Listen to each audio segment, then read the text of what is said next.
Boys, this is history third lesson, the emergence of new kingdom in South India, later Cholas and Pandyas. Revival of the Chola rule. That is nothing but how Cholas came to India. The ancient Chola kingdom ruled with the Kaveri Delta forming the core area of its rule and with Urayur as its capital. Boys, what was the capital of Cholas that time? Urayur was the capital, that is present day Tiruchirappalli. It rose to prominence during the reign of Karigala but gradually declined under his successors. It was ruled by Karigala. Afterwards, it was declined. Declined is nothing but this part defeated by some other rulers. In the 9th century, Vijayalaya, ruling over a small territory lying north of Kaveri, revived the Chola dynasty. Afterwards, Vijayalaya starts ruling from Kaveri. This Vijayalaya was the founder of the Chola dynasty. What was the capital of Vijayalaya? Yes, Tanjavur was the capital of Vijayalaya. Later, Rajendra I and his successors ruled the empire from Gangaikonda Cholapuram, the newly built capital.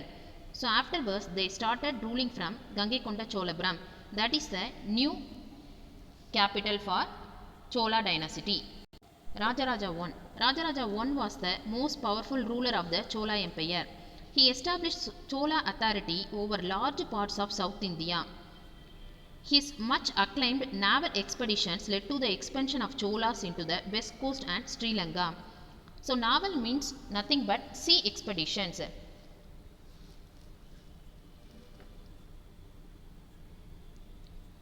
His invasions mainly crossed over the seas. So his sea level expeditions led to the expansions of Chola dynasty. He built the famous Rajarajeshwaran temple in Tanjavur. Boys, there is one temple in Tanjavur, Rajarajeshwaran temple, famous temple. This temple was built by Rajaraja I. Afterwards, Rajendra Chola came. Rajendra Chola I was the son of Rajaraja I.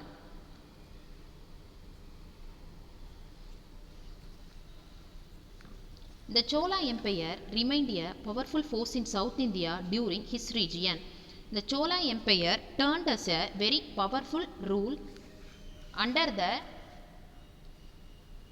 ruling of this Rajendra Chola I. After his accession in AD 1023, accession is nothing but expedition. His striking military expeditions was to northern India, capturing much territory there. He captured so many parts of northern India. He proclaimed himself the Gangaikondan. He said himself as the Gangaikondan. This is nothing but one name. The Gangaikonda Cholapuram temple was built by him. He built one temple, Gangaikonda Cholapuram temple. The navy of Rajendra Chola enabled him to conquer the kingdom of Sri Vijaya. He had a very powerful navy force also. Decline of the Chola Empire. Rajendra Chola's three successors were not capable rulers. The third successor, Veera Rajendra's son Adi Rajendra, was killed in civil unrest. The third successor was Adi Rajendra. He was the son of Veera Rajendra. Adi Rajendra was killed by some enemies. With his death, Chola rule ended. With the death of Adi Rajendra, Chola rule came to an end. On hearing the death of Adi Rajendra, the eastern Chalukya prince Rajendra Chalukya seized the Chola throne and began the rule of Chalukya Chola dynasty as Kulothunga. Afterwards, Rajendra Chalukya seized means captured the Chola throne and started ruling with the name of Chalukya Chola dynasty. Kulothunga established himself on the Chola throne, soon eliminating all the threats to the Chola empire. Kulothunga established himself as the Chola throne.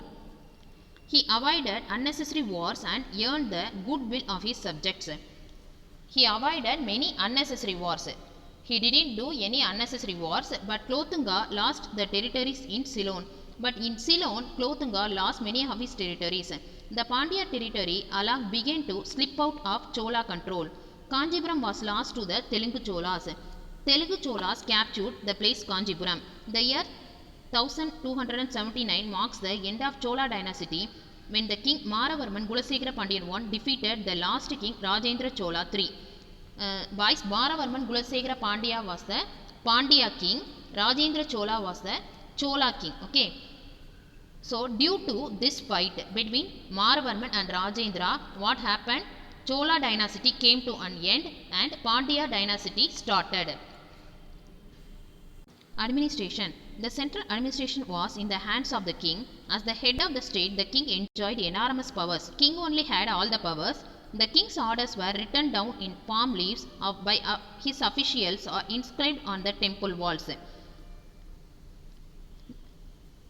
The king's orders were written down on the palm leaf, and these palm leaves inscribed on the temple walls. The kingship was hereditary in nature.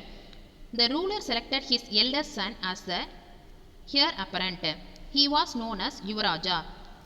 The ruler's son was called as Yuvaraja. The Yuvarajas were appointed as governors in the provinces mainly for administrative training. They were appointing Yuvarajas for what purpose? Mainly for administrative purpose. The Chola rulers established a well-organized system of administration. The empire, for administrative convenience, was divided into provinces or mandalams. First, the empire was divided into mandalams. Afterwards, the mandalams were divided into nadus. Nadus were divided into kurams. Kurams is nothing but group of villages. Kurams is divided into gramam. Gramam is one village. Local governance. Local administration worked through various bodies such as Oorar, Sabayar, Nagaratar and Natar. With the expansion of agriculture, numerous peasant settlements came up. In countryside, many peasant settlements, farmer settlements came up. They were known as Oor. The Oorar, who were landlords, acted as spokesmen in the Oor Sabayar in Brahmin villages. Oorar is nothing but landlords. These landlords acted as a spokesperson, that means spy in the Oor Sabayar in Brahmin villages. Nagaratar administered the settlement of trade. So what Nagaratar did? Nagaratar did the trade settlement. Trade means what? Import and export.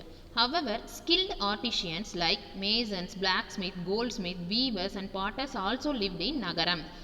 Natar functioned as the assemblies in Oor, Sabha, Nagaram and Nadu worked through various committees. The committees took care of irrigation, roads, temples, gardens, collection of revenue and conduct of religious festivals. They were conducting many religious festivals also.